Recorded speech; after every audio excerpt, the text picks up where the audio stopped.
Good evening ആണ്. 2 ദിവസം മുന്നേ നമ്മുടെ ആരോഗ്യമന്ത്രി നമ്മുടെ ആശാ വർക്കേഴ്സുമായിട്ട് ഒരു ചർച്ച നടത്തി. ചർച്ച പരാജയമായിരുന്നു. പക്ഷേ അതൊരിക്കലും ഈ സമരം പരിഹരിക്കാനുള്ള ഒരു ചർച്ചയായിരുന്നില്ല. ഒരിക്കലും നിങ്ങൾ ഈ സമരത്തിൽ നിന്ന് പിന്മാറണം എന്ന് പറയാൻ വേണ്ടിയിട്ടുള്ളൊരു ചർച്ചയായിരുന്നു. പിന്നെ നമ്മുടെ ദാരിദ്ര്യ കണക്ക് പറയാനുള്ള ചർച്ചയും കൂടെ. ആശാമാരെ ഞങ്ങൾ ചേർത്ത് പിടിക്കുന്നുണ്ട്. നിങ്ങൾ ഇത് എവിടെയാണ് ചേർത്ത് പിടിക്കുന്നതെന്ന് ഇത്രയായിട്ട് മനസ്സിലായില്ല. നിങ്ങൾ ചേർത്ത് പിടിച്ചിരുന്നെങ്കിൽ ഒരിക്കലും 40 ദിവസങ്ങളായിട്ട് കുറച്ച് സ്ത്രീകൾ അവിടെ സമരം ചെയ്യില്ലല്ലോ. അപ്പോൾ പറയും 90% ആശമാർ ഞങ്ങളുടെ കൂടെയാണെന്ന്. ഒരിക്കലും അല്ല മാഡം, ഒരിക്കലും അല്ല. കാരണം ഈ 90% ആശമാരിൽ നിങ്ങളുടെ കൂടെയാണ് നിങ്ങൾ എങ്ങനെ ഇത്ര ഉറപ്പിച്ച് പറയും? അവിടെ വന്ന് സമരം ചെയ്യാൻ കഴിവില്ലാത്തത് കൊണ്ടാണ്, അവരെ കൊണ്ട് സാധിക്കാത്തത് കൊണ്ടാണ്. അതിനർത്ഥം അവർ നിങ്ങൾക്ക് കൂടെ നിൽക്കുന്നു എന്നല്ല. ഇവരെ തള്ളിപ്പറഞ്ഞിട്ട്, സമരം ചെയ്യുന്നവരെ തള്ളിപ്പറഞ്ഞിട്ട് നിങ്ങളുടെ കൂടെ നിൽക്കുന്നു എന്നല്ല അതിനർത്ഥം. അവർക്ക് വരാനുള്ളൊരു സാഹചര്യം പോലും കാണില്ല എന്നുള്ളതാണ്. പല ആശമാരും പറഞ്ഞു അവർ പൈസ തൊട്ടടുത്ത വീടുകളിൽ നിന്ന് കടം വാങ്ങിയാണ് ഇവിടെ വന്ന് സമരത്തിന് വേണ്ടി വന്നത്, ഞങ്ങളുടെ അതിജീവന സമരമാണിത് എന്ന് പറഞ്ഞു. അതിനുപോലും സാധിക്കാത്തവരായിരിക്കാം ബാക്കിയുള്ളവർ പലരും. നിങ്ങൾ ഈ പറഞ്ഞ പോലെ നിങ്ങളുടെ തന്നെ സൈബർ പോരാളികളുടെ ഭാര്യമാരും അമ്മമാരും ആയിരിക്കാം വീട്ടിൽ നിന്ന് ഇറക്കി വിടുമെന്നുള്ള ഭീഷണികളും ഉണ്ടാകാം.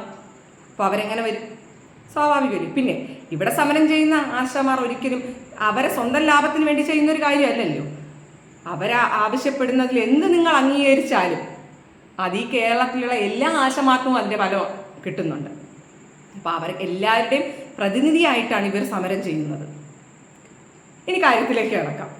കഴിഞ്ഞ ദിവസം ഇവരുമായിട്ടുള്ള ചർച്ചയ്ക്ക് ശേഷം ആരോഗ്യമന്ത്രി ഓടിപ്പടിച്ച് ഡൽഹിക്ക് പോയി. ഇവർ ഡൽഹിക്ക് വെളുപ്പാങ്കാലം പോകുന്നു എന്ന് അറിഞ്ഞ പുറകെ നമ്മുടെ മാധ്യമപ്രവർത്തകർ രാവിലെ തന്നെ അവരുടെ പുറകെ വച്ചു പിടിച്ചു. എയർപോർട്ടിൽ വെച്ച് ഇവരോട് കാര്യങ്ങൾ ചോദിച്ചപ്പോൾ ഇവർ വളരെയധികം ജനങ്ങളെയും മാധ്യമപ്രവർത്തകരെയും തെറ്റിദ്ധരിപ്പിക്കുന്ന രീതിയിലാണ് സംസാരിച്ചത്. കാരണം രാവിലത്തെ ന്യൂസ് കണ്ടൊരു വ്യക്തിയാണ് ഞാൻ. അതുകൊണ്ട് തന്നെ താങ്കൾ എന്താണ് പറഞ്ഞതെന്ന് ചെവി കൊണ്ട് കേട്ട ഒരാളുമാണ്. ഒറ്റ കേൾവിക്ക് കേൾക്കുന്നവന് നിങ്ങൾ കേന്ദ്രമന്ത്രിയെ കാണാൻ പോകുന്നു എന്ന് തന്നെയാണ് ഹിഡനായിട്ട് പറഞ്ഞത്. അത് കേൾക്കുന്നവർക്ക് മനസ്സിലാവും. നിങ്ങൾ നാട്ടുകാരെയും കുറേ ആശാവർക്കർമാരെയും ഒരു സമൂഹത്തിനെ മുഴുവൻ പറ്റിച്ചാണ് ഇന്നലെ നിങ്ങൾ പോയത്. തിരിച്ചു വന്നപ്പോൾ നിങ്ങളുടെ കള്ളി പൊളിഞ്ഞു എന്ന് നിങ്ങൾക്ക് മനസ്സിലായപ്പോൾ നിങ്ങൾ കാണിച്ച കള്ളത്തരം, അല്ലെങ്കിൽ നിങ്ങൾ കാണിച്ചത് ഒരു കള്ളത്തരമാണ്. നിങ്ങൾ പോയത് ക്യൂബൻ സംഘത്തിൻ്റെ കൂടെ അല്ലെങ്കിൽ ക്യൂബൻ പ്രതിനിധികളെ സ്വീകരിക്കാൻ വേണ്ടിയിട്ടാണ് എന്ന് മനസ്സിലാക്കിയപ്പോൾ, അതിനെതിരെ ഇവിടെ പ്രതിഷേധങ്ങൾ ഉയരുന്നു എന്ന് മനസ്സിലായപ്പോൾ നിങ്ങൾ ഇവിടുത്തെ മാധ്യമപ്രവർത്തകരോട് തട്ടിക്കയറി. നിങ്ങൾ അവരോട് ചോദിക്കുന്നത് കേട്ടു, ഊഹങ്ങളല്ലേ നിങ്ങൾ പടച്ചുവിടുന്നതെന്ന്. എന്ത് ഊഹങ്ങളാണ് മാഡം പടച്ചുവിടുന്നത്? നിങ്ങളൊരു മാധ്യമപ്രവർത്തകയായിരുന്നില്ലേ? ഇപ്പോഴല്ലേ നിങ്ങൾ ആരോഗ്യമന്ത്രിയായത്? അതിന് മുന്നേ വരെ നിങ്ങൾ രാഷ്ട്രീയത്തിൽ വരുന്നതിന് മുന്നേ നിങ്ങളൊരു മാധ്യമപ്രവർത്തകയായിരുന്നില്ലേ? അപ്പോൾ ഊഹാപോഹങ്ങൾ പടച്ചുവിടലാണോ മാധ്യമപ്രവർത്തകരുടെ ജോലി എന്ന് പറയുന്നത്? അതെങ്ങനെ ശരിയാവും? പൈസ ഇല്ല എന്ന് പറയുന്നു. ഞാൻ പോകുന്നതും വരുന്നതും ഒന്നും നിങ്ങളെ ബോധിപ്പിക്കേണ്ടെന്ന് നിങ്ങൾ പറഞ്ഞ് ദേഷ്യപ്പെടുന്നു. ബോധിപ്പിക്കണം മാഡം, ബോധിപ്പിക്കണം. കാരണം ഞങ്ങളുടെ നികുതി പണത്തിലാണ് നിങ്ങൾ സുഖസൗകര്യങ്ങൾ അനുഭവിക്കുന്നത്.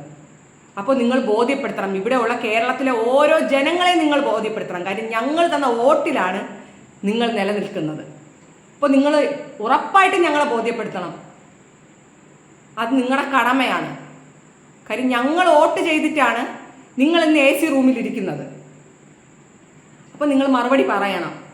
അതിന് നിങ്ങൾ തട്ടിക്കേറിയത് കൊണ്ടോ ജനങ്ങളെ തെറ്റിദ്ധരിപ്പിച്ചത് കൊണ്ടോ ഒന്നും യാതൊരു കാര്യമില്ല. 40 ദിവസമായി നിങ്ങൾ ചേർത്ത് പിടിക്കുന്ന ആശമാർ 40 ദിവസമായിട്ട് സമരത്തിലാണ്. അത് നിങ്ങൾ കാണുന്നില്ല. പൈസ ഇല്ല നിങ്ങൾ നിലവിളിക്കുന്നു. ഫണ്ടില്ല, കേരളം ദാരിദ്ര്യത്തിലാണ്, ഞങ്ങൾക്ക് ഫണ്ട് കിട്ടുന്നില്ല, അല്ലെങ്കിൽ ഫണ്ടില്ല നിങ്ങൾ നിലവിളിക്കുന്നു.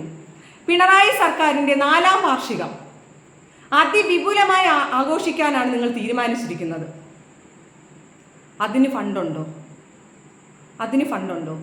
വയനാട് കുറേ ആൾക്കാർ കഷ്ടപ്പെടുന്നുണ്ട്. അവർക്ക് കൊടുക്കാൻ ഫണ്ടില്ല. മുഖ്യമന്ത്രിയുടെ അക്കൗണ്ടിലേക്ക് 730 കോടി രൂപ വന്നു.